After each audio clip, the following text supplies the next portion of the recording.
Hey, everybody, welcome back. I am here today with Dr. Chris Wolfe, who is the owner at Exclusively Eyecare in Omaha, Nebraska. He is also co-founder of Practice Performance Partners and co-founder at Peak Industries. He does a lot. He's highly entrepreneurial. He's won numerous awards. And I think if you're an independent optometry and haven't at least heard of Dr. Wolfe yet, I think you need to get out of the clinic a little more and get out there and do things because he's a lot of places. So, Chris, thanks so much for taking a few minutes to talk with me today. Appreciate it.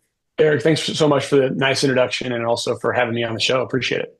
Yeah, yeah, you bet. So tell us a little bit about like where, I mean, anytime somebody comes in, whether it's here or just, we meet people around who have a lot of irons in the fire, doing a lot of things. There's kind of comes back to, you can always usually bring it back to this core passion and drive. And like, so what drives you to do all the things that you do?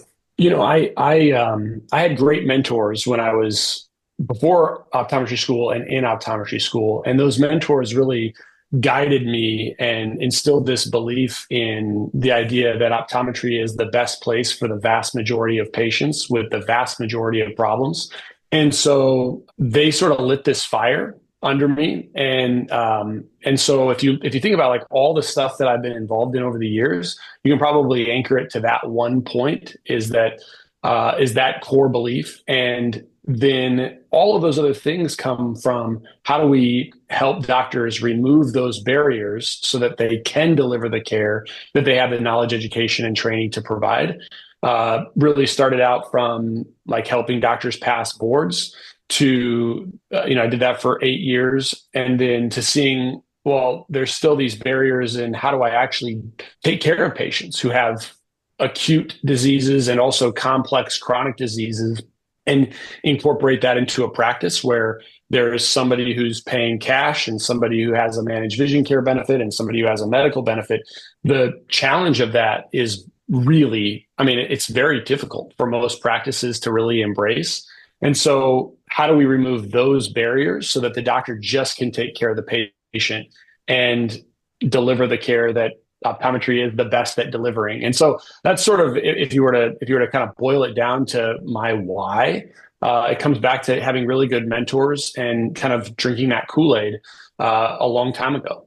Yeah, that's great. Is that something? It's always interesting to hear with mentors. Is that something that I mean, did you seek that out? Did you kind of have an interest in optometry at first, just out Well, of curiosity, yeah. or was it just out of happenstance that you ran across No, that my person? dad is an optometrist. Sure. So I in undergrad, and in high school actually, I edged lenses in the office, Okay. and then I took a year off after undergrad and just spent time as his tech and kind of getting in a sense of what optometry does beyond just like my dad's an optometrist. And then, but my dad's also or was, when he was practicing, he retired now, but he still is very engaged politically in the profession. And so I saw that. I saw the scrappiness of the profession, meaning like nothing is sort of handed to us. We have to kind of go out and earn it every single time.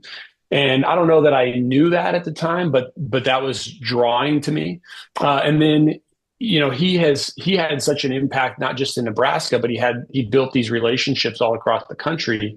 And so as I was kind of looking at optometry schools, he was reaching out to other people to say like, where should Chris look at? Where should he go?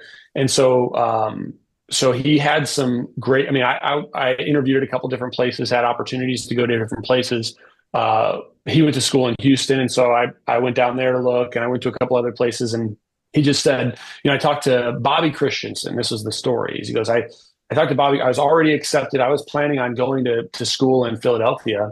And he goes, I talked to Bobby Christensen. He's in Oklahoma. They're doing some things down there that they don't do anywhere else in the country. And at the time, that was true. There was nobody else in the country that was doing anything as far as surgical procedures. And so I was like, okay, well, Oklahoma, so I drove down to Oklahoma.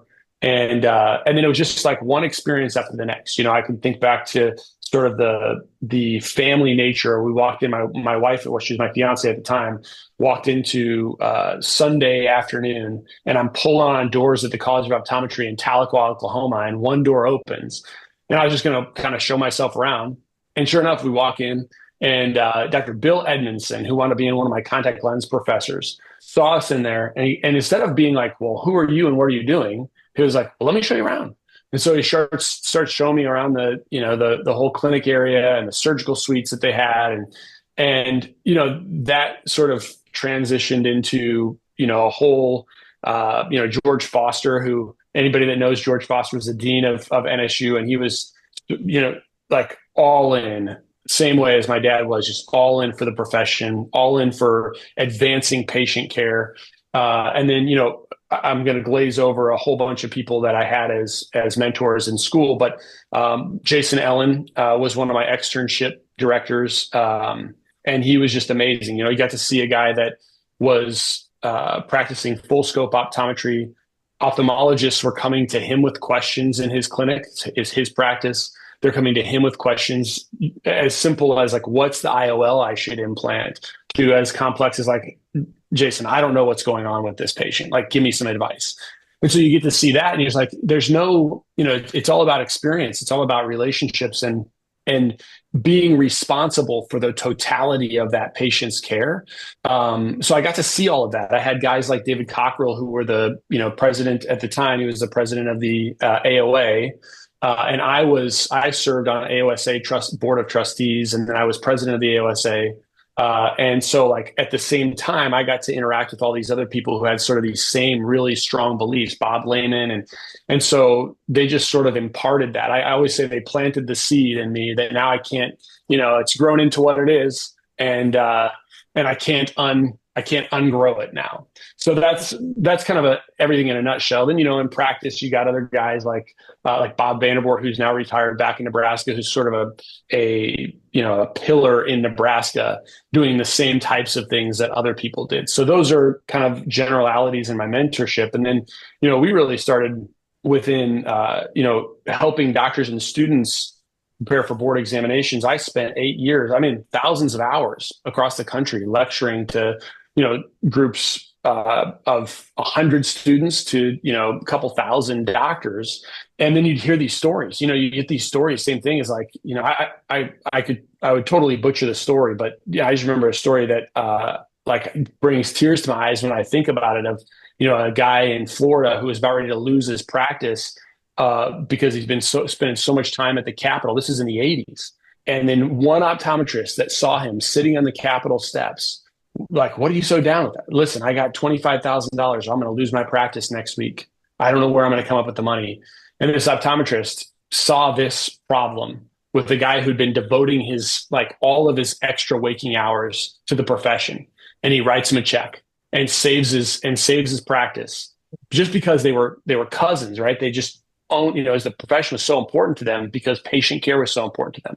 And so like, I hear these stories and I'm like, how can I, that's unbelievable. How can I possibly give back to these people? And by the way, now both of these guys, they're all retired now, but I probably met those guys in the late knots, like maybe 2009, 2010, 2011, something like that. And I hear these stories, and they both had, at this point, from the 80s, fast forward to the early 2010s, had like 4, 5, 6 location practices that were, probably 8-figure practices total. From this guy that was going to go like literally in 3 days going to be bankrupt. Right. And like they tell these stories. So anyway, how can that not move you in terms of like why it's so important to do the things we're doing? So that's way off topic of where I think you were probably trying to go. But anyway, that's my origin story. That's awesome. That's a fascinating story, and I appreciate you sharing it. And I felt it too. I'm sitting here getting goosebumps just listening to that. Yeah, that's amazing. So fast forward then into, you've got a thriving practice. You've built this, I think what was a media platform in iCode education. It's merged with the Peak Performance Partners, right? And Yeah. and like you've got all these things going on. Like how do you balance everything? Because we meet some others, not necessarily in this show, but just out in life, other business owners, optometrists or non, who are just doing one thing in a professional service role and are getting burnt out or having trouble, keeping balance. And if I read your bio right, we didn't bring this up earlier, but you have a relatively large family as well. Yes. Yeah. Yeah. So, Yeah. um, My wife's a saint. I mean, honestly, like the short answer is how do I do a lot of the stuff? My wife's a saint. She's awesome. And good I would answer. be nothing without her. Yeah. And my family is great, but I think there's a couple things like, my role as a husband and a dad is to be a provider.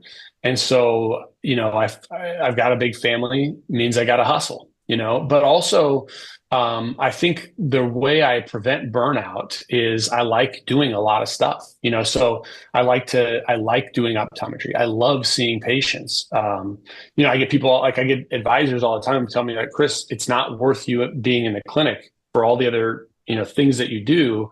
You should do those things more. But I think first I have a responsibility to my patients and I love to see patients.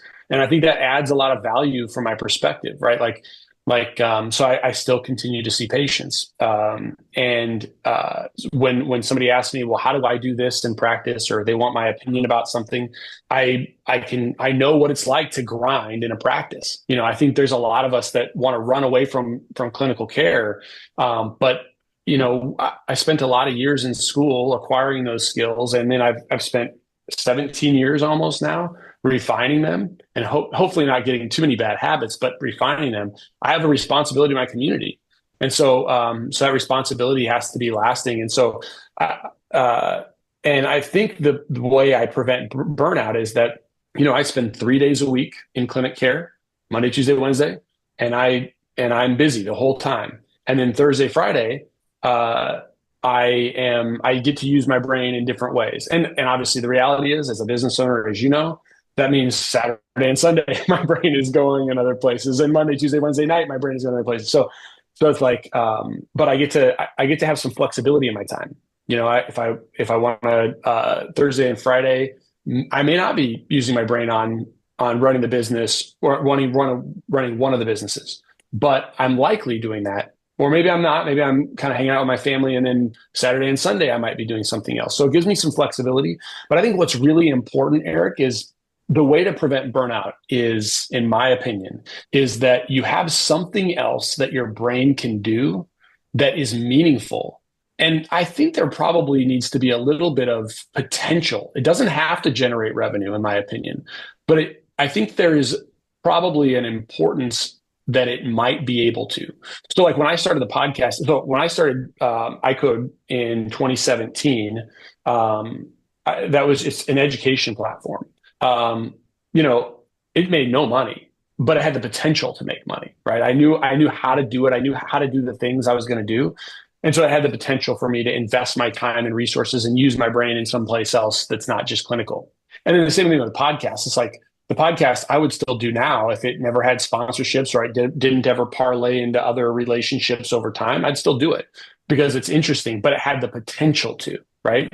And so I think so that's how I think you prevent burnout is like at least use some purposeful hours of your week doing something that is not just, and when I say just clinical care, I mean that in all the beauty of and complexity of clinical care, but that's how I think people get burnt out. Yeah, for And it's sure. easy to do, right? Because you're not thinking about if you're just taking care of patients. And when I say just taking care of patients, I hate the term just, but I used it.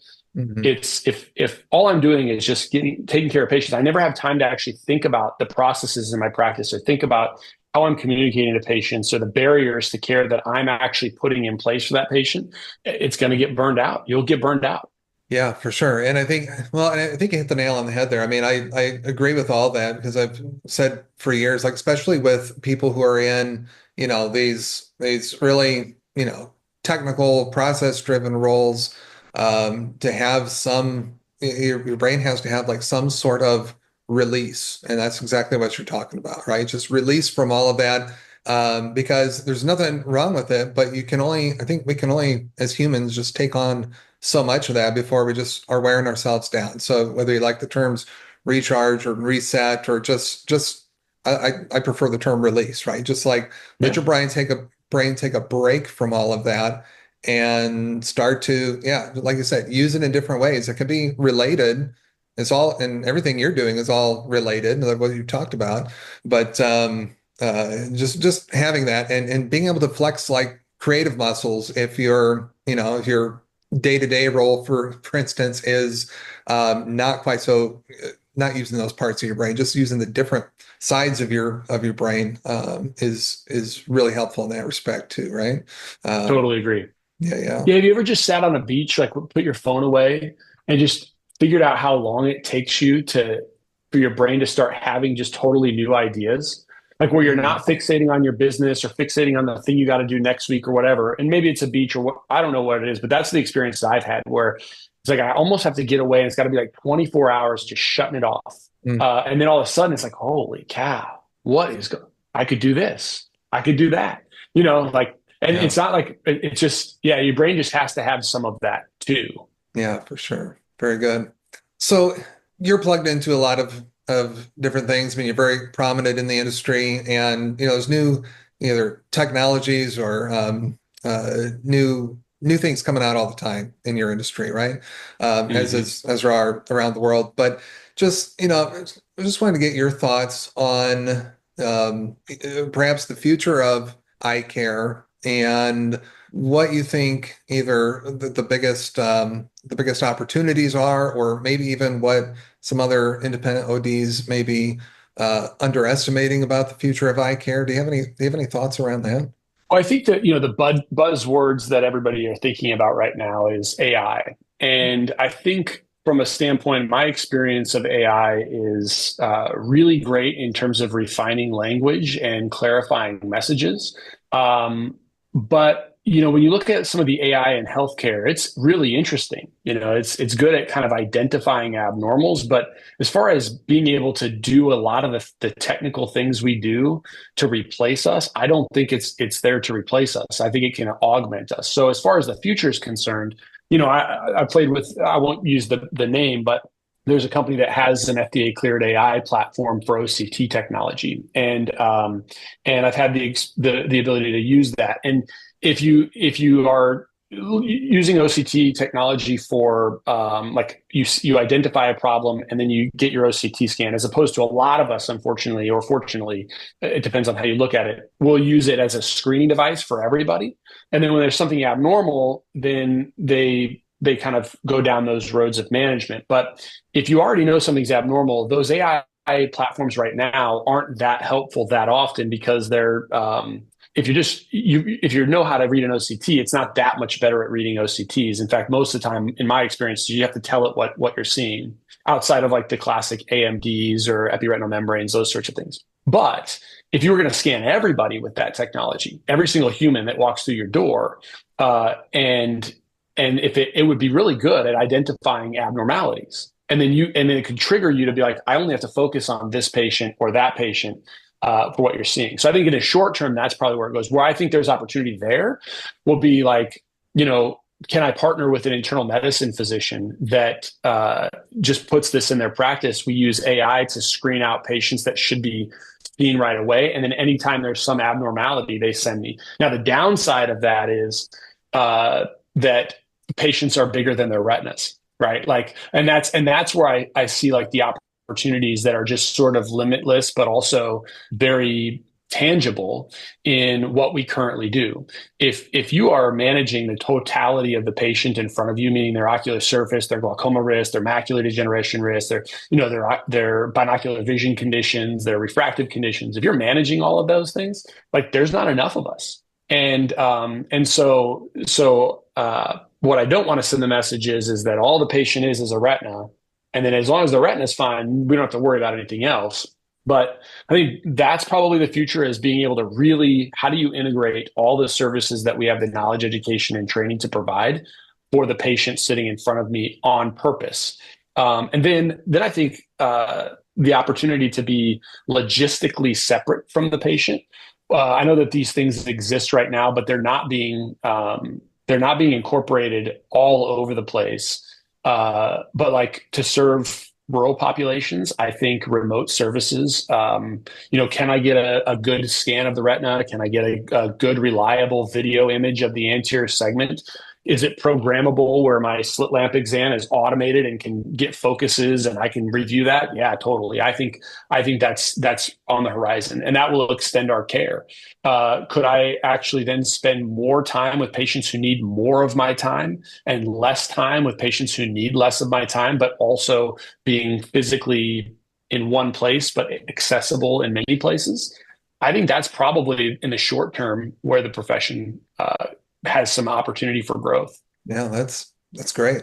That's awesome. I think I don't know how to follow up with that, but so it sounds like there's a lot of things. There's obviously a lot of things there, but just expanding your role. I mean, you said something interesting there, which was there's so many things to manage. You don't think that there's enough of you or enough optometrists to manage all No, that, there's right? not. Look at prevalence data. Yeah, if you look at prevalence data, there's not. Yeah. Yeah. So yeah, finding the ways to leverage that and like you said, just uh focus more on who and where they're at and who needs to be seen more and just kind of cutting that, I don't want to say cutting that down a bit, but I think you get where I'm going with that, like just allowing you to focus, reach more people and focus better on the cases that need, different levels of attention. Is that fair? That's right. Yeah, That's yeah. right. Cool. Yeah. And one of the hardest parts, Eric, is that, when we think about and again, this is probably beyond the time you want to spend on it, but when we're in our training, we're trained to provide comprehensive care, right? But the breadth of a comprehensive exam, if you really dive deep into it, the breadth of information that we're trying to assimilate during a comprehensive exam is actually really large. And most of the time, our comprehensive care doesn't allow us to dive deep into multiple conditions at once. It's just, the economics of it don't work out. And even just from a, forget about economics for a standpoint, but our clinical practice guidelines don't recommend that you do all that care in one visit. Patients can't retain and really grasp all of the things that you might have to attend to in one visit, and so like the patients need multiple touch points. They appreciate multiple touch points. And so figuring out how to attend to all the things that we're supposed to attend to and give them all their due, as opposed to being like, well, I'm going to solve this problem this year. And if you have a worse problem, we'll solve that later if you really want to come back. But being purposeful about like, nope, we're going to solve this problem today, but then we're going to follow up with this problem at some other point in time because I have to take care of you because I have a responsibility to you. No, that's great. That's hard for people. Yeah. That's really hard. Yeah. Well, I've seen that firsthand as well, just with some people that I speak with, on a regular basis. But yeah, so I get that for sure. But that's fascinating. Well, thank you for sharing all of that. Yeah, you're welcome. Has there, ask a version of this question to almost everybody, because, we talk a lot about, I mean, what you've shared so far has been great. And we talk about a lot of, people's successes and things, but we can also learn a lot from people's missteps or failures or challenges they've overcome. Has there been a specific, like either a major challenge or even what you'd classify as a failure that later revealed itself to be like very meaningful or maybe even foundational to your success? That's kind of like asking like your interview, like your new employee, like, what's your biggest weakness? And then they turn some weakness into a strength. Is that what you're trying to do to me?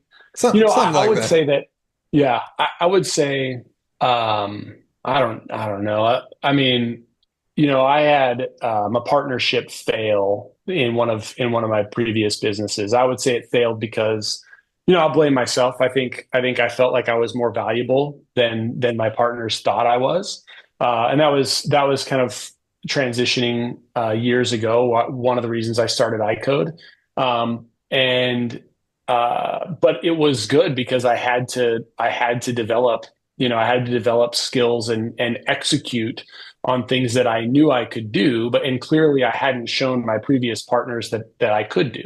And so yeah, I mean, I would say that was probably a strength, right? Like it was one of the lowest times of my professional career, but looking back on it, like I had to go through it.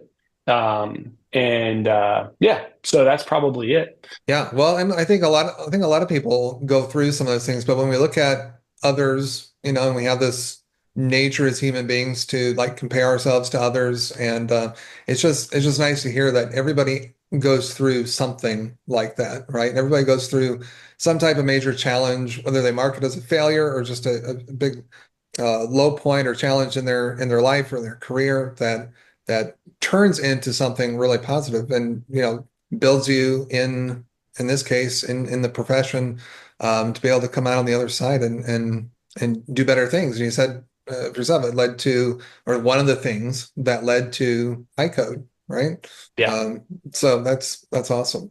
Thank you for sharing that. I know we're bumping up or even just a little bit over on time, so I want to be respectful of yours and summing all this up. And this could be something you've already mentioned, and maybe you want to either just restate or even elaborate on.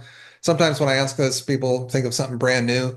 I just always like to ask, what's your best piece of advice you give to others in their journey in independent optometry?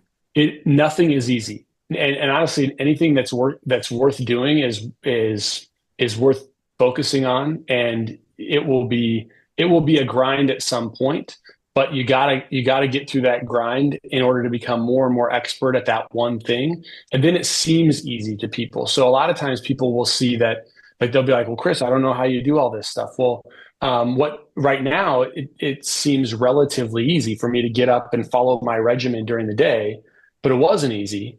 I don't even feel like so my point is that everything is going to be hard. At some point it's going to be hard. You just have to decide what's going to be hard. Is it going to be hard because I'm burnt out and I don't like what I'm doing?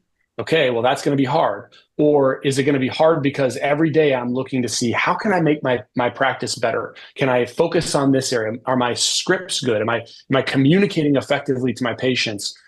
Am I recording a video of myself when I'm talking about dry eye or I'm talking about vitreomacular traction? Is that clear when I watch it back? That's going to be hard to do. You'll feel uncomfortable. But you just got to pick which one is going to be hard. And no matter what, it's going to be a grind. You just get to decide. And you'll reap the benefits of that grind in a year or 5 years or 10 years. And, or you'll reap the downsides of that grind. So you just have to pick. It will always be hard. You just got to pick which one you're going to want to do. That's probably the biggest thing I reflect on is like saying yes a lot, which is one of the probably problems that I have is just not knowing when to stop has also served me really well because it forces me to get through things that are not comfortable to me. That's great.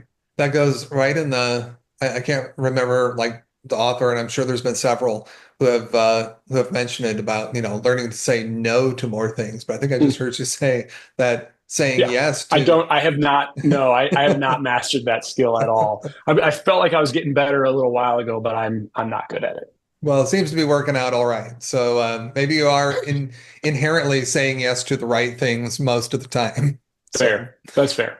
very good, Chris. Thank you so much. I appreciate all your time and all your insights you've shared with us today. And hopefully our paths will cross again sometime.